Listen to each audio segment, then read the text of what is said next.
بلکہ بہت بڑا علاقہ ہے جو اب تک یہ کیپچر کر چکا ہے. شکیف جو ایک ان کا قلعہ ہے جس کے اوپر اس نے قبضہ کر لیا، اور یہ بڑا خوفناک قسم کا قبضہ ہے، اور اس کو بڑی مشکل سے سن 2000 میں لیبنان نے پوری دنیا کی سفارتکاری کر کے وہاں سے اس کو نکالا تھا. تو اب یہ دوبارہ اس کے اوپر آپ یہ سمجھ لو کہ 26 سال بعد جا کے دوبارہ اس قلعے کے اوپر قابض ہو گیا. اور پھر اس کے بعد آج صبح نتن یاہو نے اعلان کر دیا کہ ہم جناب بیروت جو ہے اس کے علاقوں کے اندر قبضہ کرنے لگے، اور بیروت کے 2 علاقے ہیں جن کے بارے میں کہا جاتا ہے کہ یہاں پہ حزب اللہ کے ٹھکانے ہیں. حزب اللہ نے وہاں پہ زیر زمین اپنے مورچے بھی بنا رکھے ہیں، اور اس کے ساتھ ساتھ بتایا جاتا ہے کہ وہاں پہ مختلف اپارٹمنٹس کی بلڈنگ ہے اور ان کے اندر حزب اللہ کے مختلف لوگ رہ رہے ہیں. حزب اللہ کی اپنی ایک سائنس یہ ہے کہ یہ ہمیشہ گنجان آباد علاقوں میں رہتے ہیں تاکہ اس کے اوپر اٹیک نہ کیا جا سکے. جب سویلین آبادی ہوگی، ہسپتال ہوں گے، اسکول ہوں گے، اور اس کے نیچے آپ تہہ خانے میں ہوں گے یا پھر آپ اپارٹمنٹ کی بلڈنگ میں رہ رہے ہوں گے تو آپ بڑے سیف ہوتے ہیں. تو حزب اللہ جو ہے نا ہمیشہ اس ٹائپ کی جگہیں پسند کرتا ہے، اور یہ بیسیکلی اسرائیل سے سیکھا ہے. اسرائیل کے جو ٹاپ کے جو موسٹ وانٹیڈ لوگ ہوتے ہیں نا وہ ہمیشہ گنجان آباد علاقوں میں رہتے ہیں. مطلب اسرائیلی شیطان جو ہے وہ گنجان آباد میں یہ وہاں پہ، بلکہ مافیاز بھی یہ کرتے ہیں. آپ کو پتا ہوگا کہ مافیاز بھی ایسے گنجان آباد علاقوں کے اندر رہتے ہیں جہاں پہ پولیس ریڈ نہ کر سکے، پولیس کی گاڑیاں انٹر ہی نہ ہو سکیں، تنگ گلیاں ہوں اور وہاں پہ رچ بہت زیادہ. ایک فینومینا مجھے تھوڑا سا بتائیے گا کہ آپ کو یاد ہوگا حماس نے اٹیک کیا تھا اسرائیل پہ، اور غالباً کافی اس وقت اسرائیل کا انہوں نے نقصان بھی کیا جب یہ وہ لوکل اسلحے سے اور پیراشوٹوں سے 1500 لوگ تو پہلی رات ہی انہوں نے مار دیے وہاں پہ.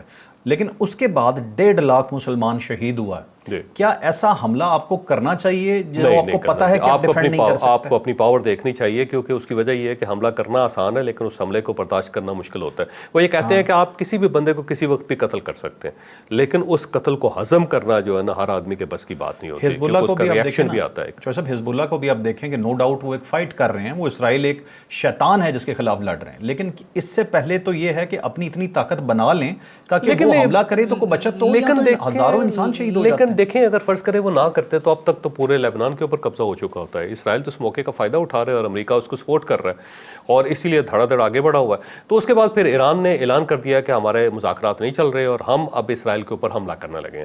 تو جب ایران کی طرف سے یہ دھمکی آئی تو اس کے بعد ڈونلڈ ٹرمپ پریشان ہو گئے. ڈونلڈ ٹرمپ اب جنگ نہیں چاہتا امریکہ کے ساتھ، اور اس کی بنیادی وجہ جو ہے وہ اس کے مڈ ٹرم الیکشن ہے. کیونکہ اگر یہ جنگ لنگر آن کر جاتی ہے تو مڈ ٹرم الیکشن جو ہے نا وہ ڈونلڈ ٹرمپ ہار جائے گا. ڈونلڈ ٹرمپ کی پوری کوشش ہے کہ کسی نہ کسی طریقے سے ایران کو انگیج کر کے مڈ ٹرم الیکشن تک معاملات کو لے جائے اور اس کے بعد وہ الیکشن جیت جائے، جو بڑا مشکل لگ رہا ہے سر دست. اب اگر یہاں پہ جنگ دوبارہ سٹارٹ ہو جاتی ہے تو وہاں پہ پہلے کل رپورٹ آئی کہ $59 بلین کا جو لوگوں کو نقصان ہوا ہے، یعنی کہ $450 جو ڈالرز ہے پر فیملی جو ہے اس کے اخراجات میں اضافہ ہو گیا، اور وہ فیول کی وجہ سے. تو جب اتنی زیادہ مہنگائی ہو رہی ہے اور وہاں پہ یہ لوگ کہہ رہے ہیں کہ اگر یہ سلسلہ اسی طرح چلتا رہا تو ہر خاندان کے اوپر یا ہر فرد کے اوپر جو ہے 2000 جو ڈالرز ہے اس کا مزید اضافہ ہو جائے گا اس کے اخراجات کے اندر. اگر اس وقت وہ $3500 میں گزارا کر رہا ہے تو پھر اس کو $5500 چاہیے ہوں گے. تو اس قسم کا کرائسس جو نا امریکہ کے اندر ہے، تو ڈونلڈ ٹرمپ نہیں چاہتا کہ یہ جنگ ہو، لیکن ایران نے کیونکہ جو میسج کا جواب دینا تھا اس نے انکار کر دیا. اس نے پاکستان کے ذریعے میسج کا جواب دینا تھا، اس نے کہا جی ہم کوئی میسج کا جواب نہیں دے رہے، ہم ابھی لیبنان کی جنگ روکیں گے اور اسرائیل کے اوپر حملہ کرنے لگے ہیں. تو جب ایران کی طرف سے یہ میسج آیا تو ڈونلڈ ٹرمپ کو یہ محسوس ہوا کہ جنگ جو پھیلنے لگی ہے، تو پھر امیڈیٹلی اس نے نیتن یاہو سے رابطہ کر کے بیروت کی طرف جو بڑھتی ہوئی فوجیں تھیں اس کو اس نے ہولڈ کروایا. کیونکہ وہاں پہ 2 علاقے ہیں جس کے اوپر بیروت جو ہے جہاں پہ اٹیک کرنا چاہ رہا تھا نیتن یاہو. ایک تو سائیا کا علاقہ ہے، یہ جو سائیا کا علاقہ ہے وہاں پہ حزب اللہ کی قیادت رہتی ہے اور شمالی بیروت ہے. ہاں یہ شمالی بیروت ہے، اور یہ جو ہے نا بڑا اہم قسم کا گڑھ ہے وہاں پہ حزب اللہ کا. اور اس کے علاوہ ایک اور ان کی جگہ ہے، اس کا نام ہے التبریہ کہتے ہیں. تو اس کے اوپر بھی اس نے اسرائیل نے اس وقت بہت زیادہ تبریہ کا علاقہ ہے اس کے اوپر اٹیک کیا ہوا ہے. تو وہ جب سینسٹیو ہو گیا تھا اور ایران بالکل سیدھا ہو گیا تو اس کے بعد پھر امریکہ کو محسوس ہوا اور اب ڈونلڈ ٹرمپ نے نیتن یاہو کے ساتھ رابطہ کر کے فوجوں کو ہولڈ کروایا اور ساتھ اس نے یقین دلوایا ان کو کہ جناب یہاں پہ اب اٹیک نہیں ہوگا اور کسی قسم کی گڑبڑ نہیں ہوگا. پہلی مرتبہ حزب اللہ کی قیادت سے بھی رابطہ کیا امریکہ نے، جبکہ اس سے پہلے ان کی لیبنان کی گورنمنٹ سے رابطہ تھا. حزب اللہ کو تو وہ تسلیم ہی نہیں کرتے تھے، ہاں جی وہ انڈائریکٹ تھا اور اس کو سنتے نہیں تھے، وہ بات ہی نہیں مانتے تھے اس کی. تو اب ڈائریکٹ جو حزب اللہ کے ساتھ بھی رابطہ ہوا. تو مجھے لگتا ہے کہ یہ جو کرائسس ہے نا اب یہ بڑھتا ہوا نظر آ رہا ہے. کوئی ایران پیچھے نہیں ہٹے گا جب تک لیبنان کے سارے علاقے خالی نہیں کرتا اسرائیل, اور اسرائیل جو ہے خالی کرتا ہوا مجھے نظر نہیں آ رہا, کیونکہ ایران نے کہا ہے کہ اگر یہ اس سائڈ پہ جائیں گے تو ہم شمالی اسرائیل جو ہے نا اس کے اوپر اٹیک کرنے لگے ہیں. بالکل صحیح. وہاں پہ اٹیک بڑا آسان ہے ایران کے لیے, جو لبنان, جو بیسکلی لبنان کے ساتھ لگتا ہے اور جہاں پہ حزب اللہ بھی اٹیک کر رہی ہے وہی شمالی اٹیک بھی کر رہا ہے کہ ایک سائڈ سے حزب اللہ کرے گی, دوسری سائڈ سے ایران کرے گا, تو بڑا خوفناک قسم کی صورتحال ہو جائے گی. اس وقت بھی وہاں پہ اسکول بند ہے, مارکیٹیں بند کر دی ہیں اسرائیل نے وہاں پہ, کیونکہ وہاں پہ حزب اللہ کی بڑے خوفناک قسم کے اٹیکس ہو رہے ہیں اس سائڈ پہ. بالکل ٹھیک ہے. اب اس نے لبنان پر حملے جاری رہے تو ایران امریکہ کے درمیان جنگ بندی بھی ختم ہو سکتی ہے, ایران نے یہ بھی کہا. ایران نے قدرتی بات ہے, اب اس کے پاس آپشن نہیں چھوڑا انہوں نے ایران کے پاس. ٹھیک ہے, کیونکہ ایران اگر لیبنان کو یا حماس کو اکیلا چھوڑ دیتا ہے تو کل کون اس کے اوپر پھر ٹرسٹ کرے گا ایران کے اوپر. بالکل صحیح. اچھا, ایران نے عمان کے متعلق بھی ایک بیان دیا ہے. وہ کہتے ہیں ایرانی نائب وزیر خارجہ ہیں کاظم غریب آبادی, وہ کہتے ہیں ابنائے ہرمز کے معاملے پر امریکی دھمکیوں کی پرواہ نہ کرے. اس کی وجہ یہ ہے کہ وہ اسٹیک ہولڈر ہے نا ایران کے ساتھ. اگر آپ نے ابنائے ہرمز میں داخل ہونا ہو تو آپ کو عمان سے گزرنا پڑتا ہے. عمان جو ہے نا وہ گیٹ وے ہے, گیٹ وے ٹو ابنائے ہرمز ہے, اور وہیں سے پھر یہ جو خلیج فارس ہے وہ وہاں سے پھر سٹارٹ ہوتی ہے, اور اس کے بعد پھر ابنائے ہرمز ہے, اس سے گزر کے پھر یہ ایک بڑا سا ایک دائرہ سا بنتا ہے جس کے ساتھ یہ سارے پھر دوسرے ملک ہیں, جس کے اندر عراق بھی شامل ہے, ایران بھی شامل ہے. پھر اس کے بعد وہیں پہ بحرین اور سعودی عربیہ وغیرہ کے علاقے وہاں سے آتے ہیں ابنائے ہرمز سے گزرنے کے بعد. ٹھیک ہے. تو آپ نے اگر ابنائے ہرمز کی طرف جانا ہو تو آپ کو عمان کے ساحلوں سے گزرنا پڑتا ہے. اور اب عمان کے بارے میں بھی, کیونکہ اس کی وجہ یہ ہے کہ یہ نیگوشیٹ کر رہے تھے آپس میں کہ اگر ہم ابنائے ہرمز کی جو اتھارٹی ہے وہ اگر ٹیکس وصول کرتی ہے, یہاں پہ سروسز چارجز لیتی ہے, تو کچھ نہ کچھ ہم عمان کو دیں گے, عمان جو ہے ایران کو دے گا. تو یہ دونوں کی آپس میں کوئی پارٹنرشپ چل رہی تھی جس کے اوپر ڈونلڈ ٹرمپ نے کہہ دیا کہ اگر آپ نے دوسروں کی طرح بہیو نہ کیا جیسے دوسری اسٹیٹس کر رہی ہیں تو میں آپ کی تہذیب کو بھی مٹا دوں گا, یا آپ کو پتھر کے دور میں لے جاؤں گا وغیرہ وغیرہ. وہ اس سے نیچے بات ہی نہیں کرتا. تو اس سے پھر ظاہر عمان ویسے بڑا زبردست ملک ہے, اس نے کوئی ریئیکشن نہیں کیا اس کے اوپر. آپ دیکھیں وہ خاموش رہتے ہیں, یہ بڑے سائلنٹ قسم کے آبزرور ہوتے ہیں. یہ عمانی جو ہے یہ بہت زیادہ آگے نہیں بڑھتے. اس سے پہلے بلکہ ان کے کئی کنفلکٹ سعودی عرب کے ساتھ بھی ہوئے ہیں, لیکن سعودی عرب کے ساتھ بھی انہوں نے بڑی آسانی سے معاملات کو سیٹل کر لیا. ایون سعودی عرب ان کا بہت سارا علاقہ ہڑپ کر کے بیٹھا ہوا ہے. انہوں نے کہا جی رکھ لیں آپ صحرا جتنا رکھنا ہے, لیکن یہ ہے کہ ہم نے آپ کے ساتھ لڑنا نہیں ہے. تو یہ سیٹل کرنے کی طرف جاتے ہیں ہمیشہ عمانی, یہ جنگ کی طرف نہیں جاتے, بڑے سمجھدار لوگ ہیں. تو انہوں نے جب ایران کے ساتھ معاملات سیٹل کرنا شروع کیا, امریکہ کی طرف سے دھمکی آئی, تو عمان جو تھا خاموش رہا ہے, لیکن ایران اس کو بہت ہلا شیری دے رہا ہے کہ تو فکر نہ کر, ہم اکٹھے ہیں, ہم بھائی ہیں. تو وہ چاہ رہا ہے کہ عربوں کے اندر سے جو 7 اسٹیٹس ہیں ان میں سے کم از کم ایک تو ہمارے ساتھ ہو, تو اس کو اپنے ساتھ شامل کرنا چاہتے ہیں. اور اگر عمان ایران کے ساتھ شامل ہو جاتا ہے تو امریکہ کو ویسے ٹف ٹائم بون ملے گا, کیونکہ پھر وہ اس وقت عمانی پانیوں کے اندر کھڑا ہے. ویسے امریکہ اگر آپ کو پتا ہوگا سارے کے سارے جو ناکہ بندی انہوں نے عمان سے کی ہوئی ہے نا جی, تو وہیں پہ ان کے بحری جہاز ہے. اب اگر عمان کے ساتھ بھی گڑبڑ ہو جاتی ہے اور وہاں پہ اپنے میزائل جو ہے ایران لا کے وہاں پہ پار کر دیتا تو اچھا بھلا کام خراب ہو جائے گا امریکہ کا بھی. بالکل ٹھیک ہے. اچھا چوہے صاحب, اب یہ ٹرمپ کو جب دھمکی ملی نا تو اس کے 2 ریئیکشنز تھے. پہلا ریئیکشن تو اس کا یہ آیا, انہوں نے کہا پیغام روکنے کے حوالے سے اس نے کہا ایک تو ہمیں کوئی مطلع نہیں کیا گیا, تحریر تو پہ تو مطلع نہیں کیا. دوسرا اس نے کہا جی ہمیں کوئی اثر نہیں ہوگا, کوئی معاملہ اس کا نہیں ہوتا. پھر ساتھ ہی جو دوسری اپڈیٹ آپ نے بتائی اس میں یہاں تک اس نے کہہ دیا کہ میں نے اسرائیلی شیطان سے بات کی ہے. مطلب اس نے تو نیتن یاہو بولا ہوگا, ہمارے لیے تو اسرائیلی شیطان ہے. اس نے اسے بات کی اور کہا کہ فوجیں فوراً واپس بلاؤ, اور اس نے بلا لی. جو بیروت جا رہی تھیں وہ بھی واپس آئیں اور نئی فوجیں نہیں جائیں گی, یہ فوری طور پہ کر دیا. تو آپ کو لگتا ہے کہ اسرائیل کو بڑی تکلیف ہوئی ہوگی اس سے؟ اسرائیل کو, لیکن یہ جو ڈونلڈ ٹرمپ کی مرضی سے کر رہا تھا نیتن یاہو, یہ ذہن میں رکھیں آپ, ایسا نہیں ہے کہ اکیلا ہی کر رہا ہوں. یہ پریشر تو نہیں تھا مذاکرات کے لیے؟ پریشر بھی تھا, اور دوسری بات یہ ہے کہ وہ چاہتا تھا کہ میکسیمم گین کر لے نیتن یاہو, کیونکہ اس کی وجہ یہ ہے کہ نیتن یاہو کا نقصان بہت ہوا ہے سارے معاملے کے اندر.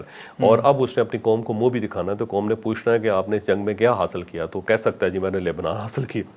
قوم ویسے اتنی گندی شکل دیکھ کے کرے گی بھی کیا. اچھا چوہے صاحب, یورپ کے حوالے سے 2 خبریں آپ کو بتا رہا ہوں. پیرس میں اسلحے کی ایک نمائش تھی, اس میں اسرائیل کی شرکت پر پابندی لگا دی ہے. ایک یورو سٹوری کے نام سے ایک نمائش ہوتی ہے, یورپ نے پابندی لگائی ہے. یہ آپ کو کتنا سگنیفیکنٹ لگا؟ اب دیکھیں, یہ جو فرانس ہے نا اس کے ساتھ اسرائیل کے بڑے قریبی ریلیشن ہے. اس کی بنیادی وجہ یہ ہے کہ جو فرینچ جو ہیں وہ بہت زیادہ امیر ہیں, اور اگر اسرائیل کے بعد دیکھا جائے, اسرائیل اور امریکہ کے بعد دیکھا جائے, تو سب سے زیادہ مضبوط جو جیو کمیونٹی ہے وہ فرانس کے اندر ہے. اور ان کے ساتھ بڑے پرانے ریلیشنز ہیں. بلکہ پورے پیرس کے اندر اگر جائیں تو پورے محلے ہیں جس کے اندر جیوش رہتی ہیں, جیوش کمیونٹیز رہتی ہیں, اور یہ بڑی تگڑی کمیونٹیز ہیں. بلکہ بہت سارے ایسے جیوش بھی ہیں جن کے پاس ڈبل پاسپورٹ ہے, ایک فرانس کا پاسپورٹ ہوتا ہے, دوسرا اسرائیل کا پاسپورٹ ہوتا ہے, اور انہوں نے بہت خصوصی ان کو لیوریج دیا ہوا ہے. تو اب وہاں پہ ہر سال 3-4 نمائشیں ہوتی ہیں اسلحے کی اور ٹیکنالوجی کی فرانس کے اندر، کیونکہ فرانس جو ہے ٹیکنالوجی کا ہب ہے، اور ہر قسم کی یورپ کے اندر جو ٹیکنالوجی بنتی ہے وہاں پہ اس کی ایگزیبیشنز ہوتے ہیں. تو وہاں پہ اسرائیلی کمپنیز آتی ہیں بہت، اور اسرائیلی بہت ساری کمپنیاں ایسی ہیں جن کے ہیڈ کوارٹرز جو ہے نا وہ فرانس کے اندر ہے، پیرس کے اندر ہے. صحیح. تو اب اگر یہ پابندی لگائی ہے فرانس کی طرف سے تو بہت سگنیفیکینس ہے اس کی. اس کا مطلب یہ ہوا کہ فرانس بہت ڈسٹرب ہے ساری صورتحال سے. ان کی وزارت دفاع کو کال کر کے روکا ہے. ہاں جی، اور وہ نہیں چاہتے ہوں گے کہ پھر یہاں پہ آئیں اپنا اسلحہ بیچنے کی کوشش کریں اور امریکہ کا جو جھنڈا ہے یہاں پہ لہرایا جائے اور اسرائیل کا جھنڈا لہرایا جائے اور یہاں پہ کوئی میڈیا ہائپ کریٹ ہو. تو وہ فرینچ گورنمنٹ نے اس لیے پابندی لگائی، اور یہ فرسٹ ٹائم ہوا ہے. یہ اس سے پہلے کبھی ایسا نہیں ہوا، ہمیشہ انہوں نے سپورٹ کیا جی اس کو. تو اب میرا خیال یہ پہلا ملک ہوگا یورپ کا جس نے اس لیول تک آ کے قدم اٹھایا ہے، اور آنے والے دنوں میں اسرائیل کے لیے کوئی اچھی خبریں نہیں آ رہی. ایک اور خبر یورپ کی، یورپی یونین نے اسرائیل سے لبنان میں جارحیت روکنے کا مطالبہ کر دیا فوری طور پر. یہ بالکل صحیح بات ہے. اور اس کی ویسے تو اس کی بنیادی وجہ یہ ہے کہ آپ کو پتا لیبنیز جو ہے نا، سب سے زیادہ لیبنیز جو ہیں وہ ملک سے باہر ہیں. جو کوئی بھی ملک ہو نا اس کی جو آبادی دیکھیں نا اس میں میکسیمم لوگ اپنے ملک کے اندر ہوتے ہیں، لیکن لیبنان واحد ملک ہے جس میں میکسیمم لوگ ملک سے باہر ہیں. اچھا. اور لیکن ان کی نا اپنے ملک سے محبت بڑی زبردست ہے. یعنی کوئی لیبنی جو ملک سے باہر ہے اس نے اپنا گھر لیبنان کے اندر ضرور بنایا، اور اس کو وہ رن بھی کر رہا ہے اس گھر کو. ہو سکتا ہے 4-4 سال نہ آئے، لیکن اس کے یوٹیلیٹی بلز دے گا، اس کی صفائی کا بندوبست کرے گا، مینٹیننس ہوگی اس کی. تو اب 40 لاکھ کے قریب جو لیبنیز ہیں اس کی آبادی میرا خیال ہے 40-50 لاکھ ہی ہے، اور اتنے ہی لوگ جو لیبنان کے وہ ملک سے باہر ہیں. اور یہ مختلف ملکوں کے اندر یورپ کے اندر بکھرے ہیں، اور وہاں پہ بڑے ٹھیک ٹھاک قسم کے کاروباری اور سیاسی قسم کی شخصیات ہیں. اس لیے لیبنان جو ہے نا ہمیشہ ایک پریشر، ایک سفارتی پریشر جو ہے وہ کریٹ کر لیتا ہے اسرائیل کے خلاف. اوکے چلیں. اچھا چوہے صاحب، تھوڑا سا عوام کو پریشان کر دیتے ہیں. تیل کی محاصروں میں عوام نے مجھے گالیاں دینی ہیں، لیکن لٹرلی مجھے سمجھ نہیں آتی کس طرح یہ خبر پہ روئیں یہاں سے کیا کریں. تیل کی قیمت میں چوہے صاحب پھر اضافہ ہو گیا. یہ ہوگا، اور کل جو ہے نا اسٹاک ایکسچینجز بھی کریش ہو گئے. یہ آپ دیکھیے کل صبح جب اٹھیں گے نا آپ تو اسٹاک ایکسچینج کی طرف سے کوئی بڑی بری خبریں آنی شروع ہو جائیں گی. اس سے پہلے بڑی اچھی خبریں آئیں، بڑے بلے لوٹے لوگوں نے بڑے پیسے کما لیے. لیکن کل دیکھیے گا، کیونکہ اس کی وجہ یہ ہے کہ یہ ساری مارکیٹس اسپیکولیشنز پہ چلتی ہے. جب ایران کی طرف سے اور امریکہ کو دھمکی دی جاتی ہے، امریکہ کی طرف سے کوئی گڑبڑ کی جاتی ہے، حملہ ہوتا ہے ایران کے اوپر، تو فوری طور پہ آئل جو اس کی پرائسز اوپر چلی جاتی ہیں اور اسٹاک ایکسچینجز نیچے آ جاتے ہیں. تو اب تیل جو اس کی قیمتوں میں اضافہ ہو گیا ہوگا، اور یہ میرا خیال ہے $6 بڑھ گیا. $6 بہت بڑا جمپ ہے یہ. اس سے پہلے آپ دیکھیں نا $2.5 کی کمی ہوئی تھی، اور پھر کچھ $3.5 کی کمی ہوئی، پھر ایک ہی جمپ کے اندر $6 بڑھ گیا. تو یہ ٹو مچ ہے، اور اس کا امپیکٹ جو ہے وہ پوری دنیا کی معیشت کے اوپر ہوگا. تیل ویسے لے کے بیٹھ گئے تھے، تیل نے تیل کر دی، ہر تیل نکال دیا سب، تیل نکال دیا سب کا. ٹھیک ہے. تو اسٹاک ایکسچینج جو ہے نا ابھی اس کی خبر جو ہے نا کل آپ ملاحظہ کریں گے، دیکھیے گا. بالکل ٹھیک ہے. اچھا چوہے صاحب، اب بڑی انپورٹنٹ کچھ خبریں میں آپ سے ڈسکس کرنا تو بڑی سینسٹیو نوعیت کی. ایک پی ٹی آئی کے پورے چیپٹر میں آپ کے ساتھ ڈسکس کرتا ہوں. پی ٹی آئی کے سوشل میڈیا اور ان کی طرف سے کچھ خبریں آئیں کہ جنرل اشفاق پرویز کیانی پاکستان کے سابق آرمی چیف جو ہیں ان کی ملاقات ہوئی ہے عمران خان صاحب کے ساتھ، جس سے انکار کر دیا علیمہ خان نے اور غور خان نے کہ ان کی ملاقات نہیں ہوئی ہے. تو میں آپ سے ایک تو یہ جانوں گا کہ یہ ایسی حرکتیں کرتے کیوں ہیں، یہ بتائیں. دوسرا، ایک چیز میں مجھے بڑی تکلیف ہوتی ہے، کچھ جینون ورکرز ہوں گے پی ٹی آئی کے جو واقعی سیاسی جدوجہد کر رہے ہوں گے، ان کا حق ہے بالکل کریں.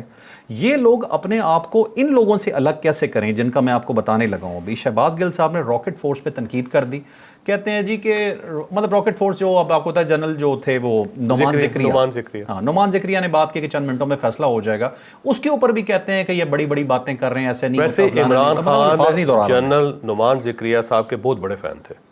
اچھا، میں آنیسٹلی آپ کو کہتا ہوں عمران خان صاحب بہت بڑے، اس کی وجہ بھی میں آپ کو بتاتا ہوں آگے چلیں. ٹھیک ہے. اور اسی کے ساتھ میں چھوٹی سی ایک چیز اور ڈسکس کروں گا. ایک مسٹر پتلو ہیں، ٹھیک ہے، آپ کو یاد ہوگا مسٹر پتلو نے آپ کے خلاف بھی ایک دفعہ بات کی تھی، مذاق اڑایا تھا انہوں نے، لیکن آپ نے خیر اس کا ایسا کوئی بڑا رپلائی نہیں دیا تھا. اب مسٹر پتلو جو ہیں انہوں نے کوئی بات کی پی ٹی آئی کے خلاف یا ان کی کسی بھی چیز کے خلاف. پی ٹی آئی کے ساتھ ہوتے تھے، وہ پی ٹی آئی کے حامی ہوتے تھے. میرا خیال ابھی تک دبئی میں ہیں، یہ شاید کہ دبئی میں ہیں، پاکستان بھی آتے رہتے ہیں، ٹھیک ہے. اب اس وقت ان کی لوکیشن ایگزیکٹ نہیں پتا وہ کہاں پہ، لیکن ان کا ایک مسئلہ ہے. اب ان کا کیا مسئلہ ہے کہ میں انہیں یہاں کہوں گا جی ان کے ساتھ بہت بڑی زیادتی ہوئی ہے. ان کی فیملی کی تصویریں، ان کی والدہ کی تصویریں لگا کے بےہودگی پھیلائی گئی، بے تحاشا تنقید، گندی گالیاں. ان کا ایک پیٹرن ہے جوہر صاحب. یہ کیا کام کرتے ہیں، یہ واٹس ایپ یا اس کے تھرو میسیجز بھیجتے ہیں ڈاؤن دا لائن اپنے سارے یوٹیوبرز کو یا آپ ان کے جو بھی اسے نام دے لیں. وہ اتنی بدتمیزی کرتے ہیں ان کے ٹک ٹاکرز، اور وہ زبان استعمال کرتے ہیں لوگوں کے خلاف کہ کوئی بھی شریف آدمی اسے برداشت نہیں کر سکتا، وہ مشکل میں آ جاتا ہے. یہ میڈیا سیل کس کا میڈیا سیل ہے؟ یہ پی ٹی آئی کا ہے یا کوئی ملک دشمن اسے چلا رہے ہیں؟ یہ ہو کیا رہا ہے؟ یہ کوئی مکس قسم کا میڈیا سیل ہے. پہلی بات تو یہ کہ اشفاق پرویز کیانی صاحب کی طرف آتے ہیں. میرا نہیں خیال کہ جنرل اشفاق پرویز کیانی صاحب عمران خان صاحب کے ساتھ ملاقات کریں گے، کیونکہ جب سے وہ آرمی چیف کے عہدے سے ہٹے ہیں وہ چپ کر کے سائلنٹ ہو کے اپنی فیملی افیئرس کے اندر وہ مصروف ہیں، مگر ہیں. کتابیں پڑھتے ہیں، سگریٹ پیتے رہتے ہیں اور کتابیں پڑھتے رہتے ہیں اور اپنے دوستوں کے ساتھ گپ لگاتے ہیں، گولف کھیلتے ہیں. بس اس حد تک وہ محدود ہے. کسی قسم کی پولیٹیکل نان پولیٹیکل ایکٹیویٹی کے اندر وہ ملوث ہے ہی نہیں. اس میں کوئی شک نہیں کہ عمران خان صاحب کا جو عروج تھا 2011 میں وہ جنرل کیانی صاحب کی وجہ سے سٹارٹ ہوا تھا. جنرل پاشا اور جنرل کیانی. جنرل پاشا صاحب نے مجھے خود بتایا تھا کہ میں نے جنرل کیانی سے اجازت لے کے عمران خان صاحب کو بوسٹ کرنا، سپورٹ کرنا شروع کیا تھا، کیونکہ ہمارا خیال یہ تھا کہ پاکستان پیپلز پارٹی پرفارم نہیں کر رہی اور نون لیگ جو ہے وہ اینٹی اسٹیبلشمنٹ ہے، اس کے ساتھ ہمارے معاملات سیٹل نہیں ہو سکیں گے. تو پھر ہم نے عمران خان صاحب کو پش کیا. اب عمران خان صاحب جو ہے نا، ان کا جو لاہور کا جلسہ ہوا تھا وہ اس میں کوئی شک نہیں کہ جنرل پاشا صاحب کی مہربانی سے 31 اکتوبر والا 31 اکتوبر والا وہیں سے انہوں نے رائز کیا اور میڈیا کو بھی انہوں نے ہی ہینڈل کیا تھا اس وقت کے ISI نے. اور جنرل اشفاق پرویز کیانی صاحب اس وقت آرمی چیف تھے اور وہ بھی عمران خان صاحب کو پسند کرتے تھے. یہ دونوں پسند کرتے تھے، یہ بات درست ہے. لیکن جہاں تک اشفاق پرویز کیانی صاحب کا تعلق ہے وہ تھوڑے سے سائلنٹ ہیں اور انٹروورٹ ہیں، وہ سائڈ پہ رہنے والے ہیں. انہوں نے فوج کے لیے کام بہت کیا، اس میں کوئی شک نہیں. یہ جو یونیفارم نیا پہنا ہوا گیا یا ویپنز کے اندر جو کچھ ہوا، جو بعد میں جو مئی کی جنگ ہوئی، یہ ساری بنیادیں جو تھیں اشفاق پرویز کیانی صاحب نے رکھی ہوئی تھیں. بہرحال اینی ہو، یہ مجھے نہیں لگتا کہ یہ خبر درست ہے. دوسرا، عمران خان صاحب جو ہے نا وہ بالکل آؤٹ ہو گئے ہیں سارے سینیریو سے. ان کے ساتھ کیوں مذاکرات کیے جائیں گے اور کیوں بات کی جائے گی جب وہ میٹر ہی نہیں کر رہے اس وقت کسی قسم کے؟ تو مجھے نہیں لگتا یہ خبر درست ہے. تو پاکستان تحریک انصاف کو کچھ عرصے بعد چل ہوتی ہے. چل یہ ہوتی ہے کہ جب معاملات کنٹرول سے باہر ہوں اور آپ کسی جگہ پہ نظر ہی نہیں آ رہے تو پھر اچانک وہ اس ٹائپ کی خبر دے کے نا اپنے آپ کی ذرا امپورٹنس پیدا کرنے کی کوشش کرتے ہیں. ایسے ہی گلی میں پٹاخہ چلا دینا جس کو کہتے ہیں نا، چلتے چلتے ایسے ہی جو سائیکل کی ہوا نکال دینا کہ کچھ نہ کچھ تو مسئلہ بنے. تو یہ اشفاق پرویز کیانی صاحب کا انہوں نے بلا وجہ ایسا مسئلہ بنا دیا ہے کہ بڑا عرصہ ہو گیا جی وہ خاموش بیٹھے ہیں، وہ بھی عمران خان کی خبر کوئی نہیں آئی تو انہوں نے کہا جی ان کو اٹھائیں اور ان کے ساتھ سیٹل کریں. دوسرا جو مسٹر پتلو ہے یہ واقعی زیادتی ہے. دیکھیں آپ کو زیادتی اختلاف ہو سکتا ہے کسی بندے کے ساتھ، مجھے بھی ہے اور انہوں نے بھی میرے ساتھ بڑی بدتمیزی کیا مسٹر پتلو نے، لیکن میں سمجھتا ہے کوئی فرق نہیں پڑتا، ہر آدمی کا اپنا ویو ہے.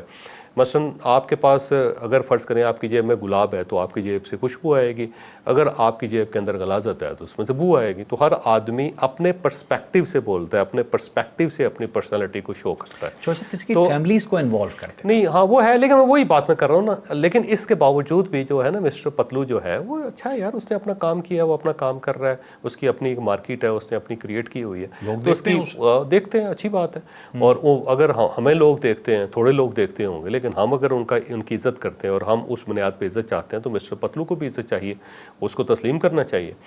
اور لیکن اگر اس کی فیملی کی تصویریں لگائی جا رہی ہیں، اس کو ماں بہن کی گالیں دی جا رہی ہیں تو ٹو مچ ہے یار. یہ پاکستان تحریک انصاف کا یہ جو کلچر ہے نا یہ بڑا افسوسناک ہے. مجھے ویسے بعض اوقات یہ بھی محسوس ہوتا ہے کہ ہو سکتا ہے کہ یہ لوگ تحریک انصاف کے ساتھ تعلق نہ ہو ان کا اور یہ پارٹی کو بدنام کیا جا رہا ہو، بعض اوقات مجھے فیل ہوتا ہے. لیکن جب ان کے چہرے سامنے آتے ہیں، ان کی حرکتیں سامنے آتی ہیں تو عجیب سا لگتا ہے. ابھی پی ٹی آئی کے لوگ ہیں، یہی تو سمجھ نہیں آتی. ہاں لیکن یہ یار ویسے نا سوشل میڈیا کے اوپر گند بھی بہت ہے. مثلا دیکھیں نا شاہد خاقان عباسی صاحب کی میں ٹویٹ دیکھ رہا تھا، اگر یہ اوریجنل اکاؤنٹ ہے ان کا، پہلی بات تو یہ کہ مجھے نہیں یقین کہ اوریجنل اکاؤنٹ ہے. انہوں نے ایک فوٹیج لگائی ہوئی ہے اور وہ فوٹیج جو ہے وہ تھائی لینڈ کے، جس کے اندر کچھ خواتین جو ہیں ایک بندے کو پھینٹا لگا رہی ہیں اور انہوں نے شاہد خاقان عباسی صاحب کا جو اکاؤنٹ ہے، اگر پرسنل ان کا ہے، مجھے یہ نہیں یقین کہ ان کا ہے، میں پہلے کہہ رہا ہوں، تو اس کے اندر انہوں نے لکھا ہوا ہے کہ آفتاب اقبال کو پھینٹا لگ رہا ہے. دیکھیں انہوں نے خاتون کو نازیبا قسم کا اشارہ کیا اور ساری خواتینیں مل کے ان کو پھینٹا لگا دیا. اب وہ شکل جو ہے وہ نظر ہی نہیں آ رہی ہے، ان کو آفتاب اقبال صاحب جیسا جسامت ہے. تو مجھے نہیں لگتا کہ یہ خبر درست ہو سکتی ہے. آفتاب اقبال کی اپنی یاد کروا دی، میں اس کا بھی تھوڑا بتا دوں. نہیں اب شہباز گل صاحب جو ہے نا، میرا خیال ہے کہ وہ دیکھیں ان کا جو سب سے بڑا حوالہ ہے وہ پاکستان ہے اور آپ کو اختلاف ہو سکتے ہیں، آپ بالکل آپ کو جنرل عاصم منیر سے اختلاف ہو سکتا ہے، آپ کو باقی لوگوں سے بھی اختلاف ہو سکتا ہے، ڈی جی ISI سے بھی ہو سکتا ہے، آپ کی سیاست آپ کا فلسفہ جو مختلف ہو سکتا ہے، لیکن ملک کے اوپر کمپرومائز نہیں کرنا چاہیے. یہ جو جنرل نعمان ذکریہ صاحب ہے نا، یہ جب 2019 میں ابھینندن والا جو واقعہ ہوا تھا وہ سارا آپریشن جو تھا اس کو انہوں نے ہینڈل کیا تھا. اور میجر جنرل تھے اس وقت, یہ ڈی جی ایم او تھے, اور انہوں نے اس وقت یہ سارا آپریشن کیا تھا, اور اس کے بعد 2 طیارے گرائے گئے تھے انڈیا کے, اور ابھینندن کو گرفتار کیا گیا. تو وہ یہ آپریشن انہوں نے لیڈ کیا تھا, اور عمران خان صاحب نے ان کے لیے تالیاں بجوائی تھیں وہاں پہ, اور بہت مبارکباد پیش کی تھی, اور بڑے فین تھے ان کے یہ. لیکن آج دیکھ لیں پاکستان تحریک انصاف, وقت کی بات ہے, اب وہ اس سے بہتر پوزیشن میں لیفٹیننٹ جنرل ہیں, اور وہ راکٹ فورس جو ہے اس کے انچارج بھی ہیں, اور انہوں نے بڑی شاندار بات کی ہے وہاں پہ نا سنگاپور کے اندر, جو شنگریلا وہاں پہ ڈائلاگ شامل ہے. انہوں نے کہا ہے کہ اب معاملہ سیکنڈز کا ہے, اور اس کی بنیادی وجہ یہ ہے کہ پاکستان اور انڈیا کے درمیان گیپ ہی نہیں ہے, بالکل سرحد کے اوپر ہے, دونوں نیوکلیر پاور ہیں, اور ایک طرف سے اگر شرارت ہوگی تو وہ یہ رسپانس ٹائم جو ہے نا ہمارا بڑا کم ہے انڈیا اور اس کے درمیان. میرا خیال ہے پہلے جو تھا نا 6 منٹ کا رسپانس ٹائم تھا, اب اس کو انہوں نے بتایا کہ منٹوں کی بات نہیں, سیکنڈز کی بات رہ گئی ہوئی ہے. تو اگر یہ چھیڑ چھاڑ ہوگی تو یہ بہت بڑا نقصان ہو جائے گا. تو انہوں نے ٹھیک کہا, ایک وارننگ دی انہوں نے.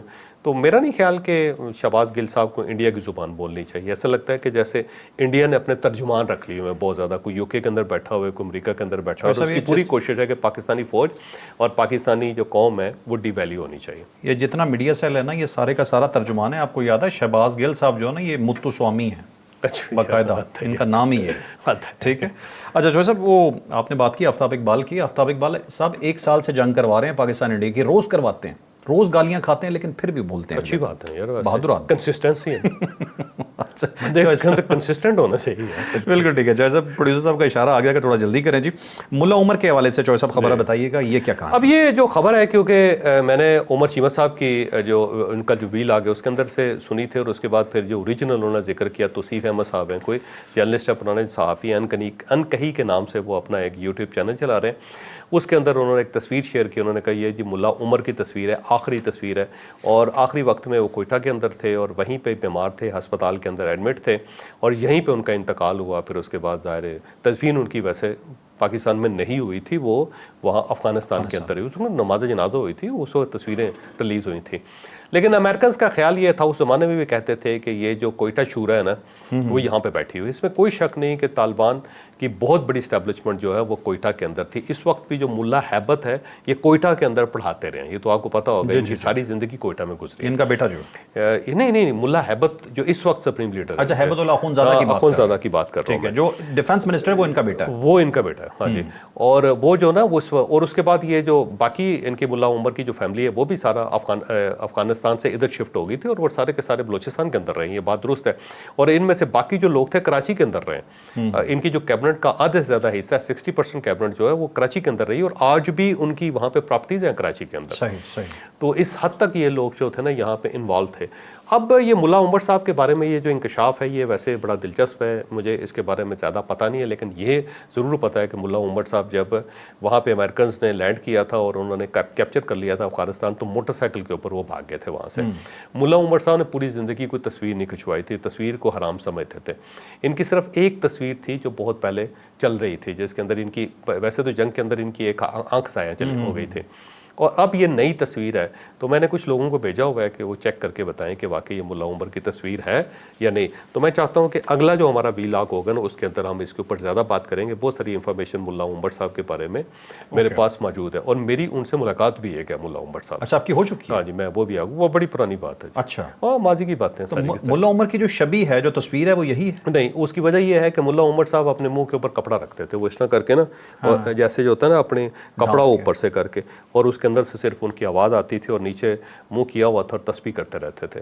تو اس وقت بھی میں ان کو غور سے نہیں دیکھ سکا تھا. اوکے. یہ زابل کے علاقے میں کہتے ہیں کمرے میں ان کی وفات ہوئی تھی, لیکن نیا دعویٰ یہ ہے کہ یہ پاکستان میں ایک سول کسی ہاسپٹل میں ان کی وفات ہوئی ہے, اور ایک یہ ویل چیئر پہ بیٹھے ہوئے یہ تصویر آئی ہے, اور دعویٰ یہ ہے کہ ان کے آخری ایام کی تصویر. ہو سکتا ہے ایسی بات ہو.